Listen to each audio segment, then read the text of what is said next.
नमस्कार साथियों, जुलाई 2026 की महत्वपूर्ण घटनाओं का पुनः अवलोकन करने हेतु कुछ महत्वपूर्ण घटनाओं को आपसे चर्चा की जा रही है।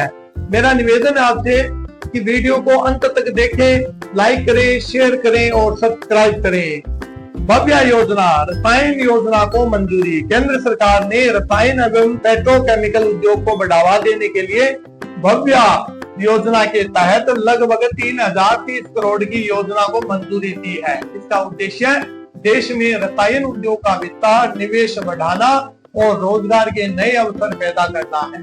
3 नए केमिकल विभिन्न राज्यों में स्थापित किए जाएंगे।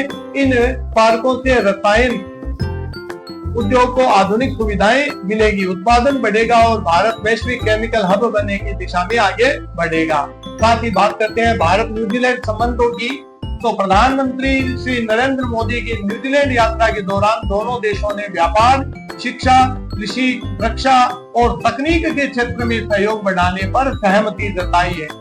इससे दोनों देशों के बीच आर्थिक और रणनीतिक संबंध और मजबूत होंगे। भारत जापान शिखर सम्मेलन भी जुलाई के महीने में चर्चा में रहा। भारत और जापान के बीच आयोजित शिखर सम्मेलन में 16 महत्वपूर्ण समझौतों पर सहमति बनी, जिनमें रक्षा सहयोग, सेमीकंडक्टर, हरित ऊर्जा, डिजिटल तकनीक और बुनियादी ढांचे के विकास जैसे विषय शामिल रहे। विक्रम एक रॉकेट की भी चर्चा रही। भारतीय निजी अंतरिक्ष कंपनी स्काई रूट एरोस्पेस का विक्रम एक रॉकेट चर्चा का विषय रहा। यह भारत का पहला निजी ऑर्बिटल रॉकेट है, जिसका उद्देश्य छोटे उपग्रहों को अंतरिक्ष में स्थापित करना है। असम के बोरजुली वेटलैंड को जैव विविधता संरक्षण के लिए बायोडाइवर्सिटी हेरिटेज साइट घोषित किया गया। यह क्षेत्र अनेक दुर्लभ पक्षियों, जलीय जीवों और वनस्पतियों का महत्वपूर्ण आवास है।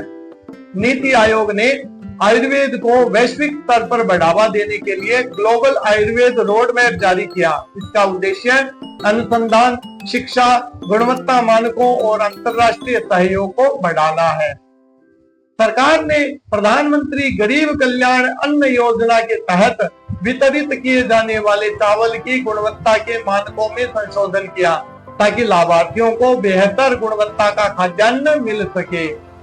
भारत में पहली बार किसी निजी संस्था द्वारा विकसित PINS पॉइंट इन स्पेस विमानन प्रक्रिया को मंजूरी दी गई।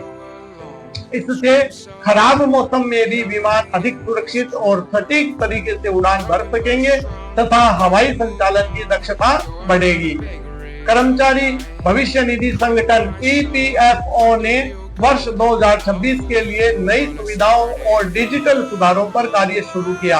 इसका उद्देश्य कर्मचारियों के लिए PF खाते का संचालन और अधिक सरल, पारदर्शी और तेज बनाना है। ये महत्वपूर्ण समाचार किसी भी प्रतियोगी परीक्षाओं में आपसे प्रश्न पूछ सकते हैं, इसलिए इन प्रश्नों को आप विशेष ध्यान पूर्वक देख लीजिए।